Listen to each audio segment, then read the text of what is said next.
Yo, what's going on, my dudes? Alright, check it out. My very first opinion piece video. Now, the reason I decided that I want to try one of these out with you guys, I think that there's a lot, or I should say a lack thereof, of objective-based reasoning. And I really do believe that I can offer something valuable here. The way that I've been taught to think as a trainer, as a former competitive athlete, a lot of it is based around objective-based. Now, what I mean by objective, it's evidence and factual before making up an opinion. My opinions are based on what is known, what is found to be accurate or the most accurate. And yeah, I just figured maybe this would be a good time to start sharing those opinions with you guys, since I don't do streaming or anything like that, and I can make videos, so that's what I'm doing. Alright, so the 4 topics I'm going to cover today. First one is going to be about the Vex Mythoclast and its drop rate. The second topic is going to be about the streamer, the dude that threw his dog, basically. And then the third topic is going to be about Activision suing the cheat makers for hacking in Activision for over $1 billion, basically. And then the last one that I wanted to cover with you guys today is Bungie's apparent toxic workplace culture. Okay. So, that's what you can expect in this video, and I'm going to define for you right now my thinking and my basis for objective reasoning when I look at something and develop an opinion about it. So, let's get right into the video. Here we go. So, what exactly is objective-based reasoning, or objective-based thinking? Let's look at the definition of it. Objective-based reasoning means you are reasoning or thinking in accordance to a certain set of standards, logic, while the subjective side of it is more in tune with thinking about something in the emotional context. So in order to think objectively about something, these are the standards that you need to hit. Logic, impartiality, balance, if it's practical or theoretical, how much time did you have to deliberate on the subject at hand, and psychological balances that interfere, such as confirmation biases or, logical fallacies, things that might actually cause you to think in an irrational sense, but maybe you don't recognize your own biases because there's a bit of self-awareness involved. So those are all the things that I take into account before formulating my own opinion on something. And I wanted you guys to hear from me on these things that are going on right now, what I consider to be objective-based. I don't want you guys looking at this stuff in a crazy type of manner to where you're getting so emotionally charged over it that you forget that there's some practical reasoning with everything that's been going on. Alright, so first topic at hand, let's go over the Vex Mythoclast, the drop rates, and what I think could be done, objectively speaking, to improve the experience, since that's what Bungie claims to be all about, of the Vex Mythoclast and its drop. My own personal experience with this, I really enjoyed raiding with my buddies, but eventually after months and months of doing this, that enjoyment became stress, that enjoyment became dread. Here's me getting the Vex right here, and it was a really wild moment for me because there's a couple of people in my clan who have not gotten the weapon yet. So while they were happy for me and I was shooting it and having fun, they immediately left and felt frustrated because they've done the raid more times than me. It took me 39 attempts and, 3 different characters. 39 attempts on 3 different characters. That's kind of ridiculous considering you can only do this 3 times a week. So you can't grind it out like one of the dungeons. And you can't really find a crew to help you because, who wants to do the raid after they've gotten everything that they got, right? So now you're in this weird position. A position where your buddies don't really want to play with you because they know you're going to ask to do the raid. They don't want to do the raid. They've already done it 40 or 50 times. And maybe they've gotten the Vex, maybe they don't, but it's not fun anymore. Bungie likes to say that engagement is key. I don't know what numbers they're reading. Perhaps the numbers are, oh, well, people are still doing the raid, therefore they are engaged. I don't consider that to be logical if someone's done the same activity 50 times and they've gotten 0 reward. That's a very fast way to lose your player base to make sure that they are not being rewarded for their time. I'm not saying people should just be given the Vex Mythoclast. I don't believe that. I think it should be hard to get. But the type of hard that they put around it doesn't feel correct to me. It, subjectively speaking, it felt like the word grind isn't the right word. It felt like dread. I was dreading doing it every week because I wanted to do other things. So an example that I can give you is that when Dares of Eternity came out and all my clanmates wanted to go play that, I'm sitting here thinking, well, we still need to raid. And nobody wants to do that with me because they want to play the new content. And I have unfinished business with the old content with the weapon that I have absolutely no way of obtaining. And there's no way for me to tell whether or not I have bad luck protection, because based on articles and based on player feedback and Bungie themselves, the only thing that we can figure out is that you have a 5% chance of gaining or getting a weapon, and that's all we know. They have no confirmation whether or not this has bad luck protection like previous raids, and it doesn't seem to be there in the first place.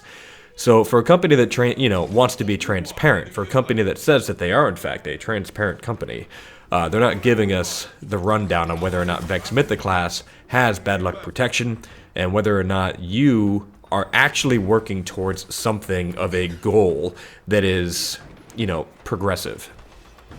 To me, if I know that it has let's say for example, you have 5% chance on the first time that you try, and then you get a 1% chance increase of bad luck protection every single time you try to go after the Vex.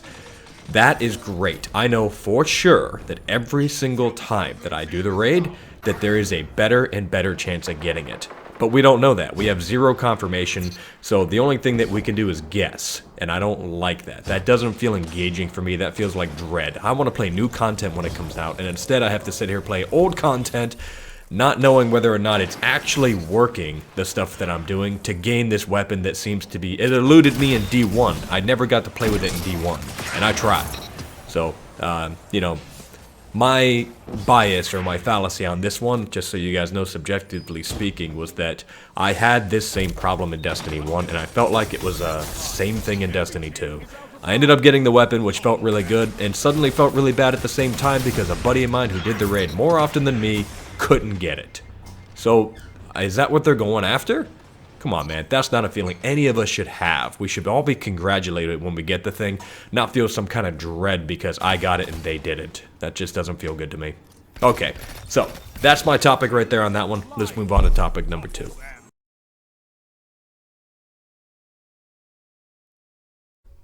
Alright, so Activision has filed lawsuit against cheat site Engine Owning.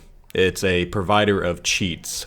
Now, when I say cheat, I mean specifically right here, hacking, wall hack, aimbot, radar, trigger bots, shoot automatically when aiming at a player or whatever it is. Those type of things are considered to be cheating because they are hacking. What's not mentioned, or that I haven't seen in a little while, is that Cronus Zen has come under fire from Activision or somebody else because they consider that to be a hack or a cheat.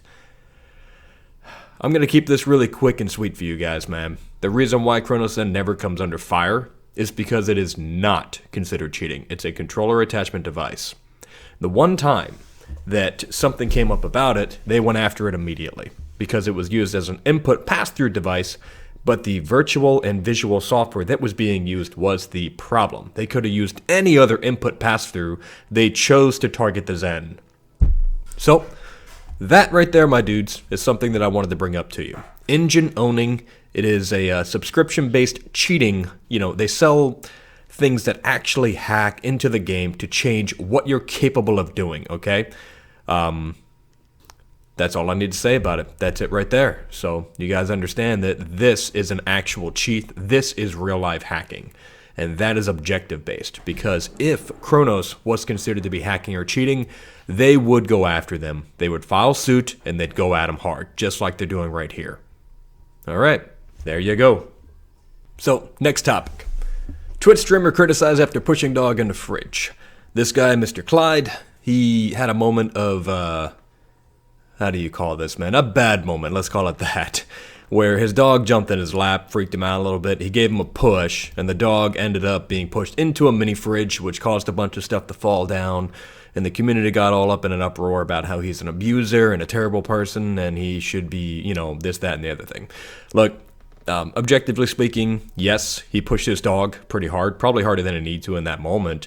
Also, objectively speaking, the dog doesn't show any signs of abuse. The dog doesn't, whimper when he sees him. I've seen other streams of him, by the way, where his dog is in his lap and they're hugging and kissing him. You know what I mean? Dog is licking him. He's totally happy with his dad. The dog's name is Thor, and yes, in this one moment, he pushed him a little harder than he probably should have. He's a big dude, probably messed up his level of strength on his dog in that moment. But with that being said, I'm sorry, you guys are really overreacting. Knee-jerk reaction to this one has been way too strong. He came forth and apologized after he talked about people canceling him and cancel culture. I don't know what was going on with that. As a YouTuber and as a streamer, this happens. As a coach myself, I teach people about the perspective versus reality type of thing. And this dude, I think, has to be a little more honest with himself. He is going to be viewed, because of how big he is and how strong he looks, a certain way. He might be a teddy bear. We don't know. We know him from his online persona. But it doesn't help his imagery if he is shoving his dog as hard as he is. Also, just me personally, from the behavior that I see from the dog felt comfortable enough to just jump up in his lap. He doesn't have any signs or symptoms of anything. He's not bruised. He doesn't have any lacerations anywhere. The dog, walked away. It wasn't whimpering. It wasn't limping. He went to check on the dog later. So objectively speaking, I think it was just a one-off, just an accident. They do happen. We need to learn how to forgive each other a little bit better, I believe. That's just my opinion on it, based on what I've looked into about what happened with this one. You guys take that for what you think it is. Let me know in the comment section what you guys think below. I don't think he should have been given as much hate as he was. I think the backlash was a little bit too extreme for something that's arguably just an accident. We all have accidents. I mean, at least I still do. Don't know about you guys, but pretty sure we're all just human. All right, the last topic I wanted to cover with you guys. So, I don't know if you guys maybe forgot about this one. I've been meaning to talk about it for a little bit, and I do have a unique perspective on this. The battle for Bungie's soul inside the studio struggle for a better work culture. I'm just going to go ahead and say this. I think this was great reporting, but I also think it misses the mark. Talking about theory versus reality, there's a lot of realities that seem to be missed in this particular case. I get they're trying to root out toxic work culture. I think that some of the good old boys at Bungie are probably a little more egotistical than they should be, considering the changing environment that they're working in. They're kind of holding on to that old guard mentality. There was a YouTuber that did a great job of explaining his experience there, but again, that is one person's experience in a very large company. So, well, my definition of large is different, sorry. The announcement came about, after the developers spoke about they wanted to pursue new initiatives in the workplace. For example, being trans at Bungie, being black at Bungie. They're taking initiatives for inclusion.